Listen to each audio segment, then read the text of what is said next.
So why do you keep doing the things that you do? Why can you not quit? Why can you not change? And I think it's important to understand that humans are creatures of habit, creatures of comfort, and we are comfortable. Sometimes we are comfortable in the drama. We are comfortable in pity. We are comfortable in perfection, whatever it is. And this is what we're doing when we're going through the land of social media with how do we get attention? What is the way that you use to get attention? Now, what I mean by that is a lot of people are going through their life and they are getting attention because things are so bad, and they opposite ends of the earth, if you will. They are perfect food, perfect girlfriend, perfect boyfriend, perfect spouse, perfect family, perfect car, perfect.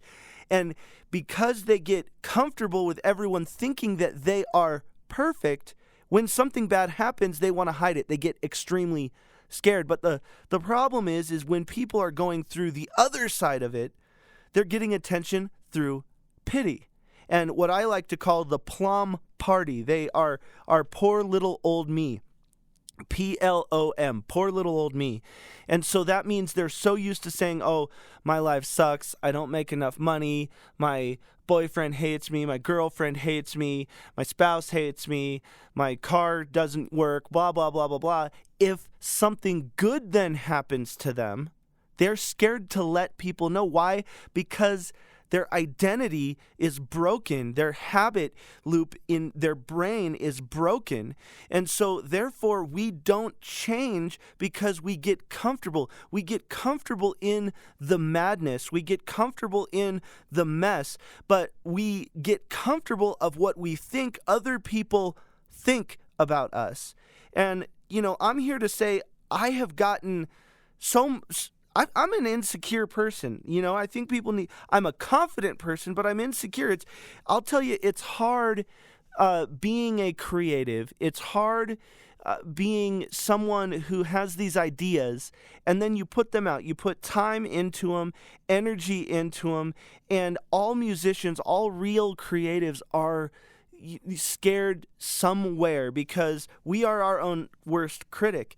And I think that's why we need to really choose kindness when we have these creative people in our life. Why? Because they're bearing part of their soul. We get into the habit of judgment because of what happens on social media. We get into the habit of judgment because of what's happening, whether you lean right or left, it doesn't matter. You judge the other side. You judge what other people's thoughts are or what you think other people are thinking. It's a little crazy at this moment. But if we strip the identifiers down, there is this basic human decency. Just support people. We are collaborative creatures, and we are vilifying collaborative behavior. And that's why I'm saying, I get insecure and I want to be vulnerable about this. I used to want to, hey, check out the car, check out the this, check out the that. When, my first nice car, it was loaned to me from a friend, and everyone thought that it was mine. It was an Aston Martin, and I was too prideful to correct people. Why? Because I was addicted to the perfect image. And I think that we need to get comfortable with what I like to call tell your story from the middle. Because you don't want your story to be done, because that means you're dead. And you don't want to constantly go back to the beginning, because then you're going to relive your past. So think about it this way. If it takes 10,000 hours of mastery to master something, most people are not doing 10,000 hours of deliberate practice on who they are. 10,000. They're having 1 hour 10,000 times, which does not denote mastery. You have mastered that first step 10,000 times, but you keep going back to it. Why? Because you get comfortable. We've got to get out of our comfort zone. And when I get insecure, I don't want to post things. I don't want to rock the boat. I don't want to deal with the trolls. I don't want to deal with the people that don't like me or don't agree with me. Well, you know what? F them. I think that we need to just say that, everyone is a part of their own bubble. And the reason why people reject you is why you're encroaching on their bubble. And I think you just need to draw a line in the sand and say, hey, I've got to live true to who I am. I've got to live true to who I am trying to become. I want to get around people who support my journey, people who support my growth, people who want to clap, but also I want to be around people who are going to knock me in the head when I'm about to grab the hot frying pan for the 14th time in a row.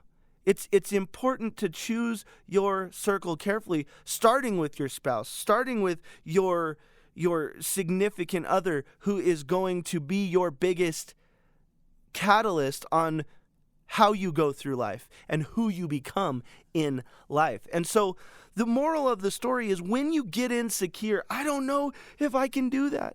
I don't know if I want to do that. What if they laugh at me? What if, there are people out there right now who won't even set their goals. And just to be clear, guys, we do not set goals to define our happiness.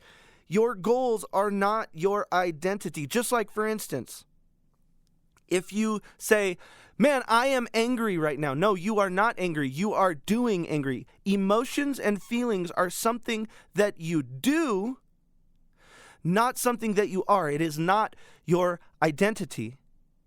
So as we're moving through this idea of the identifying factors, there are people out there who do not want to set goals because why? They set their goals tied to their happiness.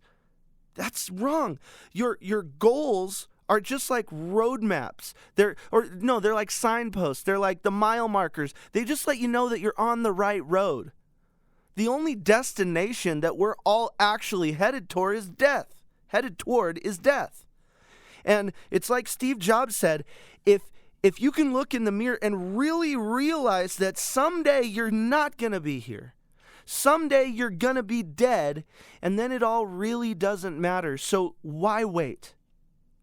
What are you waiting for? It's not ever going to be perfect. It's never the perfect time to start the business. It's never the perfect time to have the kid. My wife and I are halfway through a pregnancy, and I can honestly say the only thing that I wish, because right now is not the perfect time. We've got a lot of stuff going on. But I just wish I would have started sooner. And I think our goals are the same way. There are people out there, like I said, who will not set their goals because they're scared of failing. I don't want to say that I want to have this, and this out of life. Why? Because if I don't get that, then I am going to be a failure. It's like, I think Da Vinci said, I would rather set the bar too high and never achieve it than to set the bar so low that I always reach it. And so the thing is when you set your goals, when you write your goals down, it's the setting of the sail on how you are going to go through life. And we want to set our sails because the same wind, this is a Jim Rohn thing, the same wind blows on us all.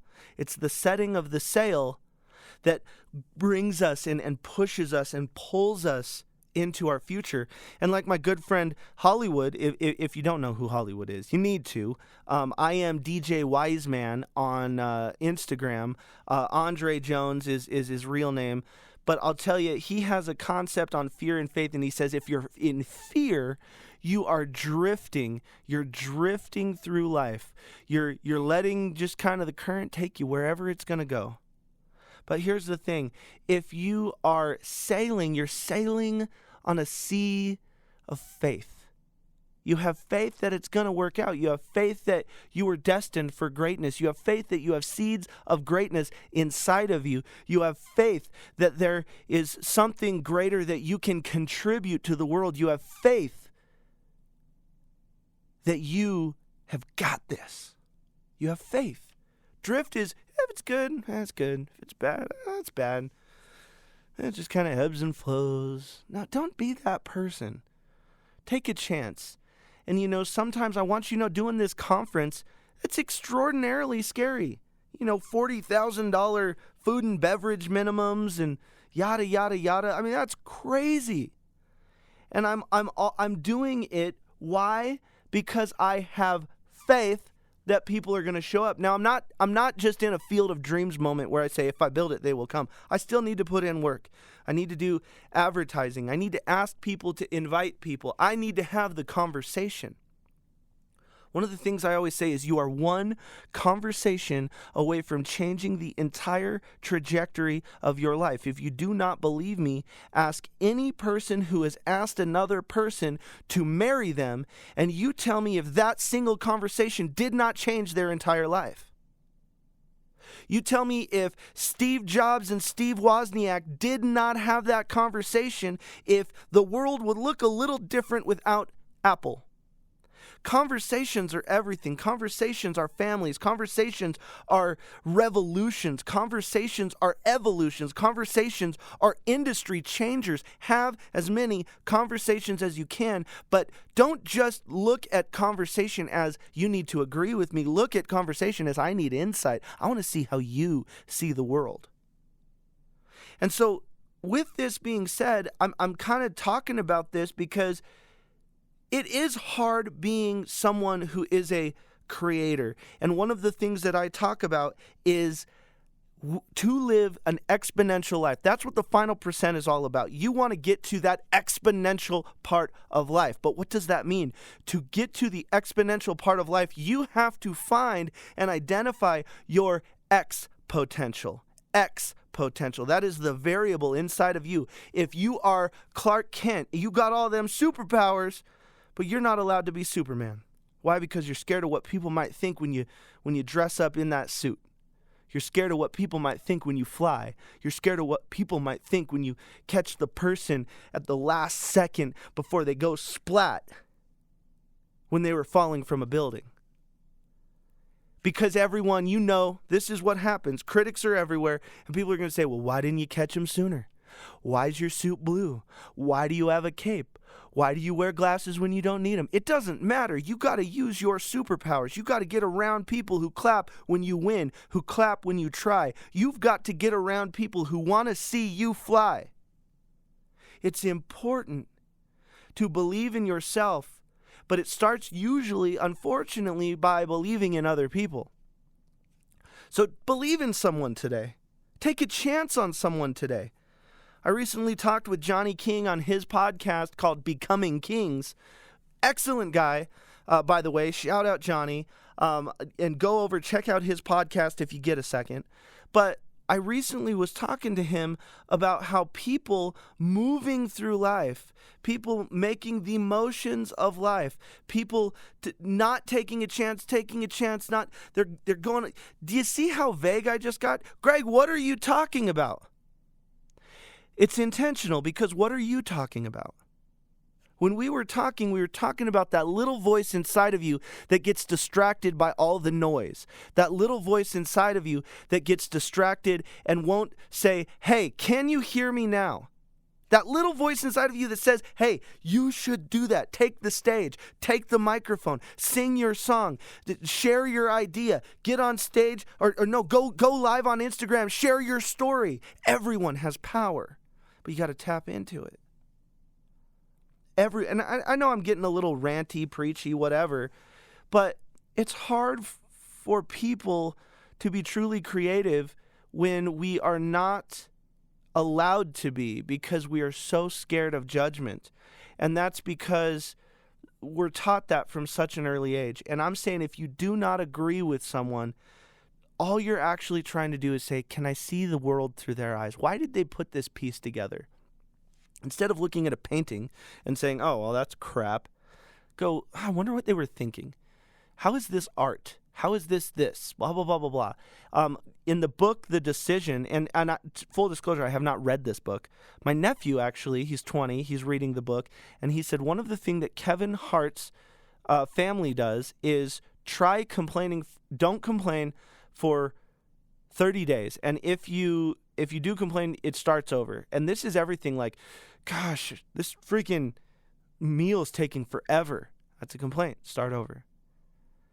You know, we're breeding negativity into society. And at the end of the day, we need more love, we need more positivity, we need more support. And if it's not your bag, if it's kind of like, if you don't like the NBA, maybe you like the NFL. If you don't like the NFL, maybe you like college football. It doesn't matter. It doesn't mean you need to hate something. And in the book by Henry Cloud, Necessary Endings, I think it's important to remember this, is humans tend to vilify things that they want to cut themselves off of. Like Coach Burt says, decide is to cut something off of. That means if you have two choices and you want to go one direction, you cut yourself off from the other one. To cut off, to remove. That's a decision, to decide. We are cutting that off as a choice.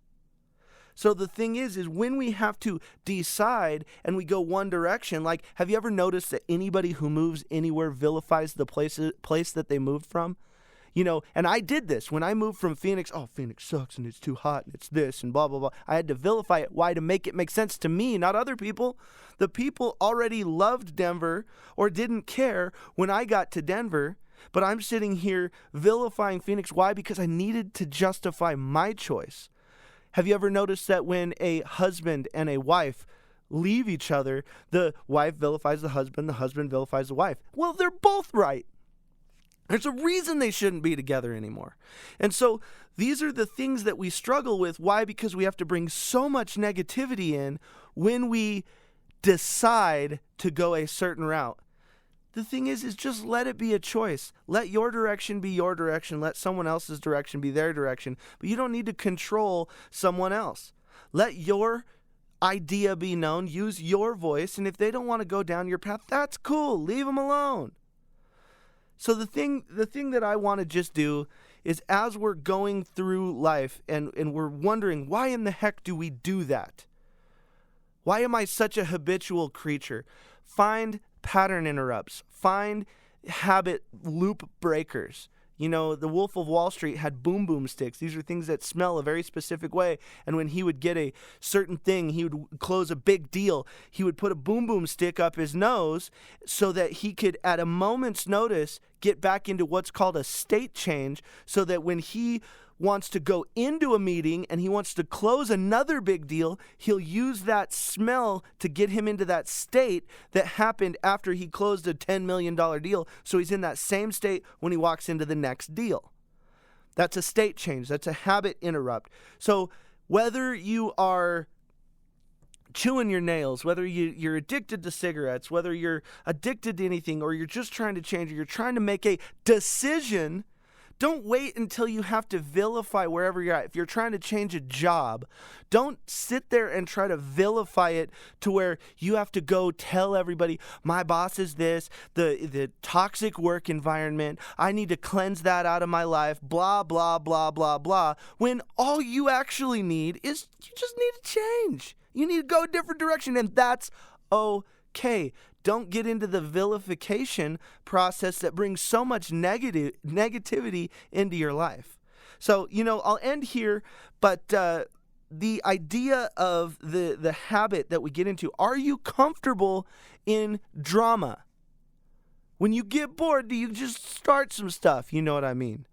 Are you comfortable in trying to be perfect? And so when something bad happens, you get really scared and you go dark on social media and this, that, and the other. Are you comfortable in the plum party, the poor little old me? Are you comfortable in that so that when something good happens, you find that person, you win the lottery even, you're scared to tell anyone why? Because you changed your entire identity.